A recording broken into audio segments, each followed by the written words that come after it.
So students, product are of two types, dot product, cross product. So in dot product, we get this scalar quantity here. So that is why we call it scalar product also. So this vector A, and suppose this is your vector B. So what is A? This theta is the angle between them. So A B cos theta. So this length is A. So A into what is this? B cos theta. So what is B cos theta? B cos theta, draw a perpendicular here. So this is the adjacent side to theta. So adjacent side is always hypotenuse cos theta. So B cos theta. So this length is a B cos theta. So this length is also, we also say this B cos theta as projection of B, vector B over vector A. Okay. So projection of vector B over vector A. So that's B cos theta. So it is the product of the vector and multiply by the projection of other vector. So students, how do we use this dot product? See what happens when theta equals 90 degree. When theta equals 90 degree, then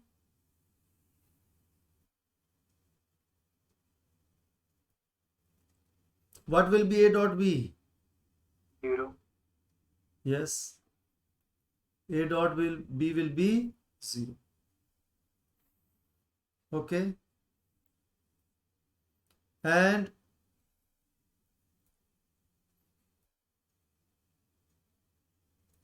what about cross product? A cross B, cross product. It's also simple. A, B, sine theta, and this is a vector quantity. So this is the magnitude of the vector and this is the direction of the vector. What is this direction? This is perpendicular to, this is, the direction is perpendicular to plane of vector A and vector B. तो vector A और B का जो plane है, suppose like if you remember, I told you that we can make the axis like this also, x axis and then y axis and then z axis, remember? So here, like this is your xy plane. So vector A, vector B. So this is vector A, this is vector B. So support your right hand on A, fingers of right hand, and move them towards B like this. So your thumb will point in Z direction. So this is I cap, this is J cap. So I cap cross J cap is equals to, your thumb will point in this direction. So that direction is K cap. So that's K. Okay.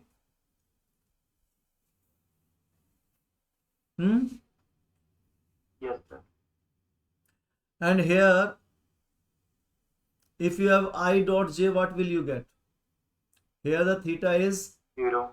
90, so I dot J will be 0. 0. Okay.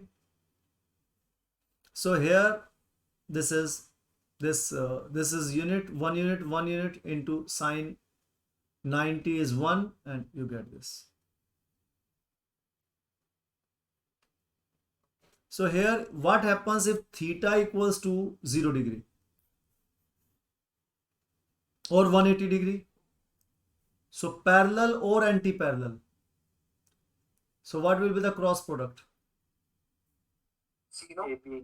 0, yes. Cross product will be 0. So whenever cross product is 0, means the vectors are parallel or anti-parallel. It means their cross product is 0. And if theta is right angle, their dot product is 0. तो इसमें आपको जरूरत पड़ेगी students, because perpendicular means theta is equals to both vectors perpendicular, theta equals to 90 degree. Both vectors are parallel, it means theta is equals to 0 degree.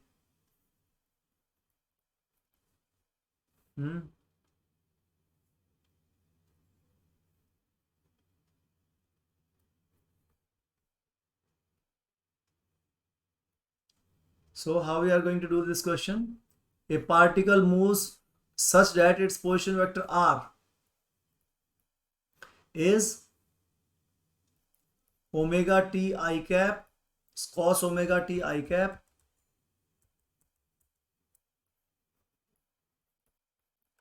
plus sine. Have you done circular motion? Yes, sir. Huh? So in circular motion, this is a circle, uniform circular motion, constant velocity. So this is the displacement, that is theta. So theta is the displacement divided by time t. So this is angular displacement. This theta is your angular displacement. So delta theta by delta t is your angular velocity. Okay. So and if theta is equals to 0, we start from 0. So then we write omega is equals to theta t, and theta will be equals to omega t. So this is what theta is equals to omega t. So you have this where omega is constant, so angular velocity is constant because your speed is constant. So in uniform circular motion, omega is constant because your speed is constant. Then which of the following statement is true for the velocity and acceleration? Okay, so you have to find the velocity. So what is the velocity? dr by dt. cos theta का differentiation पता है नहीं? पता नहीं तो अब नए फॉर्मूले से थोड़ा थोड़ा देखो. D by d x of sine x. Sine x का क्या होता है? Cos x. Cos x, sine x का cos x, and d by d x of cos x is equal Minus sin x. Minus sine x. ठीक है, तो चलो, तो क्या आ जाएगा? सबसे पहले इसका पूरे का करेंगे. इसको मान लो आप कुछ भी थीटा मान लो, जो मर्जी मान लो. ओके, तो चेन रूल से करेंगे. तो कॉस का क्या होगा? Minus sine omega t. Okay, into अब किसका करेंगे? ओमेगा टी का, because d theta by D t आ गया ना.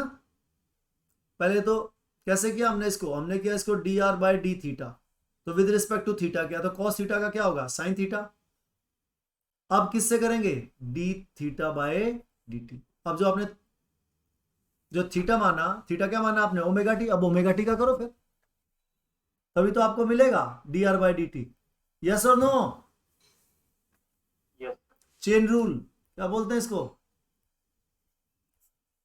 ठीक है, तो पहले उसको थीटा मान लिया और D R by D theta किया, तो ये आ गया. तो मैं थीटा वैल्यू रख दी सीधी, ओमेगा टी.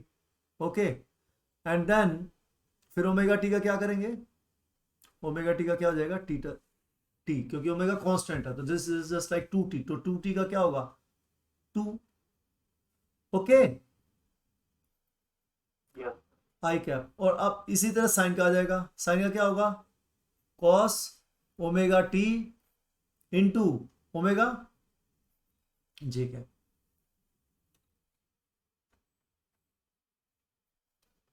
तो स्टूडेंट्स, आपकी जो वेलोसिटी है ये आ गई. अब एक्सेलरेशन क्या आएगा आपका? एक बार और डिफरेंशिएट करो. अच्छा, इसमें ओमेगा तो कांस्टेंट है, उसको तो आप बाहर ही लिख लो बेशक. ठीक है, अब साइन ओमेगा टी का क्या हो जाएगा? Sign omega T cos omega T, और फिर से क्या आ जाएगा? Multiplied by omega. Yes, I cap. अब कॉस ओमेगा टी का minus sine omega t into omega, और क्या हो गया? जे कैप. अब फिर से माइनस ओमेगा बाहर निकाल लो, तो क्या आ जाएगा?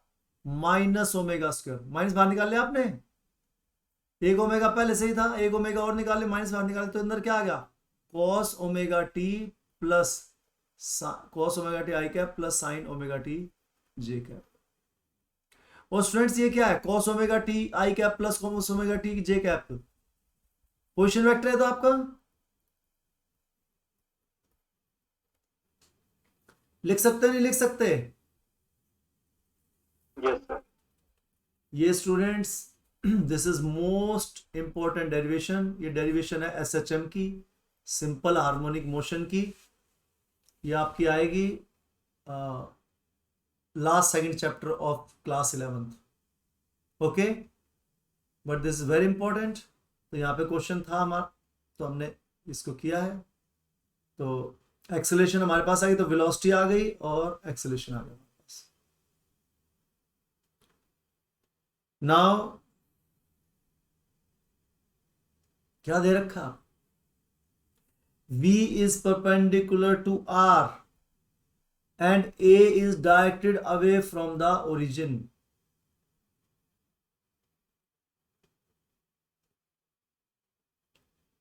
V and A both are perpendicular, तो यूनिफॉर्म सर्कुलर मोशन है।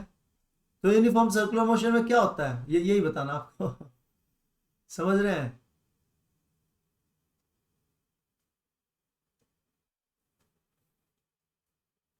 स्टूडेंट्स, ये वैसे SHM का केस है, यूनिफॉर्म सर्कुलर मोशन भी SHM ही एक तरीके से। कैसे, ये आपका ये बॉल कैसे रोटेट कर रही है आपकी, यहां से ऐसे जा रही है, राइट, ऐसे ऐसे ऐसे ऐसे। Ball is a particle is rotating in this circle. तो आपने यहां पर रखी टॉर्च, ओके। तो टॉर्च से आप देखेंगे कि ये जो आपकी जो एक्स एक्सिस है, तो एक तरीके से आपकी एक्स एक्सिस ही बन गई। और ये जो बॉल है जब यहां होगी तो यहां रिफ्लेक्शन दिखाई देगी, तो ये ऐसे जाएगी बॉल और फिर ऐसे जाएगी, फिर मीन पोजीशन, फिर ऐसे जाएगी बॉल, फिर ऐसे, फिर ऐसे ऐसे ऐसे ऐसे ऐसे होती रहेगी। इसकी जो शेडो है, ये टॉर्च है। तो टॉर्च जो है, इसकी शेडो जो है वो क्या किस में मूव करेगी, सिंपल हार्मोनिक मोशन। तो ये सर्कुलर मोशन में क्या है, सिंपल हार्मोनिक। अभी तक तो आपने सिंपल हार्मोनिक मोशन यही देखा था ना कि भाई ये आपका पेंडुलम है और ये पेंडुलम इधर से इधर जा रहा है, ओके। तो यहाँ भी वही केस है। तो you will get this sinusoidal function. यहाँ पे जो ये इसकी जो मूवमेंट है, इसकी मूवमेंट है वो भी यही है। तो ये इक्वेशन है स्टूडेंट्स SHM की, is equals to minus omega square R। जहां भी ये इक्वेशन मिल गई, that is the equation of SHM। यानी कि R और A दोनों अपोजिट डायरेक्शन में है। माइनस का मतलब ये है यहां पर, समझे? देख रहे हैं ना, माइनस ओमेगा स्क्वायर तो कांस्टेंट हो गया। तो ये दो वेक्टर्स हैं और दोनों वेक्टर्स हैं, और ये नेगेटिव साइन है, तो इसमें both are in opposite direction. तो क्वेश्चन है,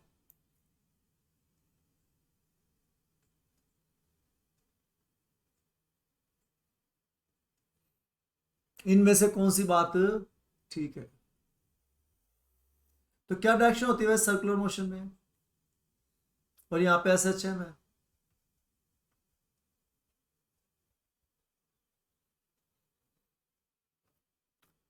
तो स्टूडेंट्स क्या होता है यहाँ पे, ये आपकी बॉल यहां पर है, तो centripetal acceleration, acceleration toward the centre. Velocity क्या है, यही आपकी, this is the direction of velocity, direction of motion, है ना। और दोनों बीच में एंगल कितना है, 90 डिग्री। तो और ये आपका जो है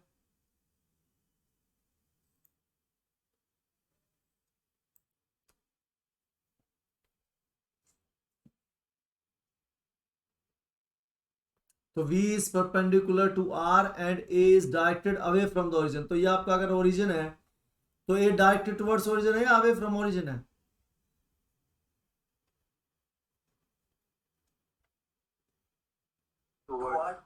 टुवर्ड्स द ओरिजिन, ठीक है ना। और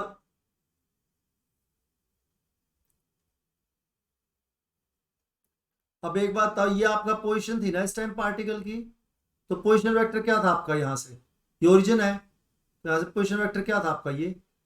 so this is position vector R। समझ में आई बात, नहीं आई? तो पोजीशन वेक्टर क्या होता है, ओरिजिन से उस पॉइंट को जोड़ दो तो ये जो वेक्टर आ गया पोजीशन वेक्टर आ गया, और क्या पोजीशन। तो इस पॉइंट P पर ये आपकी वेलोसिटी है, यहाँ पर पोजीशन वेक्टर है, ये आपका एक्सेलरेशन। तो बताओ कौन सी चीज सेटिस्फाई करे, V और R परपेंडिकुलर तो है, but A is directed away from the origin. ये गलत हो गया, because A is directed towards the origin. V and A both are perpendicular to R. नहीं, V और A दोनों परपेंडिकुलर तो नहीं R के. V तो परपेंडिकुलर है, लेकिन एक्सेलरेशन क्या है? Anti parallel. V and A both are parallel to R. नहीं, V is perpendicular to R, तो V R के परपेंडिकुलर है, and A is directed towards the origin. A से डायरेक्टेड टुवर्ड द ओरिजिन. तो student सारी कौन satisfy हो रही है, किसमें सारा? तो हमें पता लगा ये SHM है, और उसके बाद ये यहीं से आपको पता लग रहा है, ये जो आपने इक्वेशन लिखी A is equal to minus omega square R, तो आपको क्या दिखाई दिया यहाँ पर? A and R are in opposite directions. कौन से ऑप्शन में A and R are in opposite direction?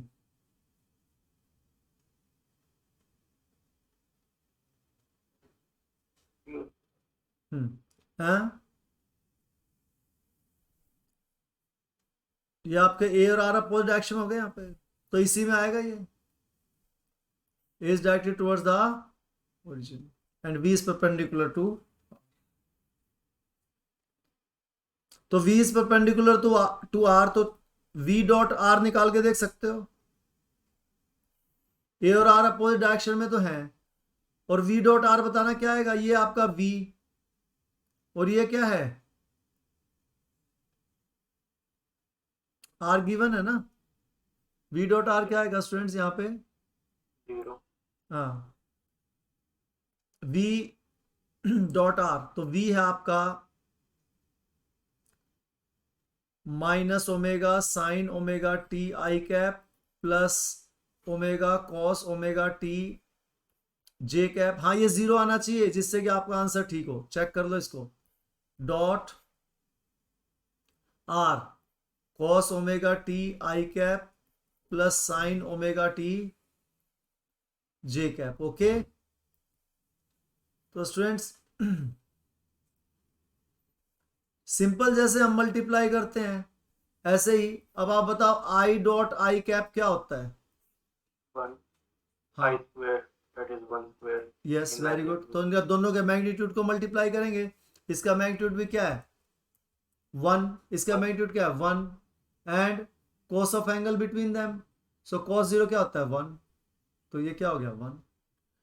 I dot J, ये क्या होगा? 0. 1 इंटू 1 कॉस 90, इन दोनों बीच 90 डिग्री एंगल है, तो कॉस 90 आ जाएगा. कॉस 90 क्या होता है? 0. तो आई डॉट जे 0 होगा, आई डॉट के भी क्या होगा? 0 होगा.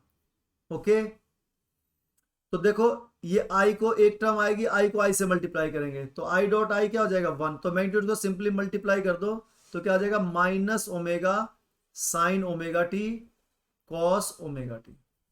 अब आप आई को जे से मल्टीप्लाई करोगे तो ये क्या हो जाएगा? आई को जे से करोगे तो 0, because I dot J is 0. अब J dot I dot J dot I एक ही चीज है, ये भी क्या हो गया? 0. फिर जे डॉट आई 0 हो गया ना. Yes, sir. और अब ये टर्म आएगी आपका फोर्थ टर्म, तो जे डॉट जे क्या होता है? J dot j 1. तो क्या आएगा आपके पास? Plus omega cos omega t sine omega t. तो ये क्या हो गया? कैंसिल हो गया, डेट इज 0. तो इसका मतलब V and R are perpendicular to each other. इसका मतलब V क्या है? R के परपेंडिकुलर है, because V dot R is 0. तो दिस मीन्स डॉट प्रोडक्ट 0 है. तो इसका मतलब क्या? डॉट प्रोडक्ट का एक ये हो गया स्टूडेंट्स. तो इसलिए इसका फॉर्मूला हम ये भी लिख सकते हैं कि जैसे suppose Vx and this is x coordinate, तो Vx into x plus Vy into y. यानी कि अगर मैं लिखूं A डॉट बी का फॉर्मूले, दो फार्मूले बनेंगे. पहला फार्मूला ए बी जो मैंने अभी आपको बताया कॉस थीटा, और दूसरा फार्मूला क्या बनेगा? सपोज ए है आपका A1x A1 आई कैप या AX वही है प्लस A2 जे कैप. ये तो हो गया आपका वेक्टर A, और वेक्टर B क्या है? B1 आई कैप प्लस B2 जे कैप. ओके, ये आपका वेक्टर B, और ये क्या है? Vector A. तो डॉट प्रोडक्ट क्या हो जाएगा, दूसरा फॉर्मूला अभी आपने देखा ना, आई आई की टर्म्स बचती हैं और जे जे की बचती हैं, बस बाकी जीरो हो जाती हैं। तो इसलिए क्या term बचेंगी, A1 B1, A1 A2 plus B1, हाँ A1 A2 plus B1 B2, ठीक है। तो यहाँ A1 B1 आ जाएगा, तो इसकी A1, yes sir, A1 B1 A2 B2, हाँ ठीक है। और अगर C भी मतलब अलोंग Z एक्सिस कंपोनेंट भी है तो C1 C2 हो जाएगा। तो दो फार्मूले हो गए स्टूडेंट्स आपके, फर्स्ट एंड सेकंड। यहां हमने क्या किया, A डॉट B ये लिखा is equals to A1 B1 plus A2 B2, और ये क्या आ गया, जीरो आ गया आपका, and that is equals to A B cos theta. तो अगर A B cos theta zero है, अब ए और बी तो जीरो है नहीं, इसका मतलब कॉस थीटा जीरो है, कॉस थीटा जीरो, तो इसका मतलब थीटा कितना है, 90 डिग्री। स्टूडेंट्स बहुत इंपॉर्टेंट डिस्कशन है, बहुत इजी है, थोड़ा नया आपके लिए है ना। तो ये इसका वीडियो एक बार और देख सकते हो आप दोबारा से, ठीक है। तो हमने v डॉट आर जीरो आ गया, इसका मतलब v is perpendicular to r, ठीक है। तो v is perpendicular to r and a is directed towards the origin, क्योंकि a और r, यहां से हमें क्या पता लगा, a और r, ये इक्वेशन 1 थी और ये है 2, तो इससे पता लगा v और r परपेंडिकुलर है, और इससे पता लगा a और r अपोजिट डायरेक्शन में है। Okay students, done. थोड़ा हैवी स्टफ है, कोई बात नहीं, जो समझ सकता समझ लो, बाकी तो आपको इजी लगने लग जाएगा थोड़े टाइम के बाद ना, जब और एक आपके 6 चैप्टर में इंट्रोड्यूस हो जाएगा डॉट प्रोडक्ट, तो आप ये क्वेश्चन करोगे तो इजी लगेगा। कोई ऐसी बात मतलब क्वेश्चन मुश्किल नहीं है, नए कंसेप्ट हैं थोड़े से, इसीलिए हो सकता है आपको लगता है। ओके।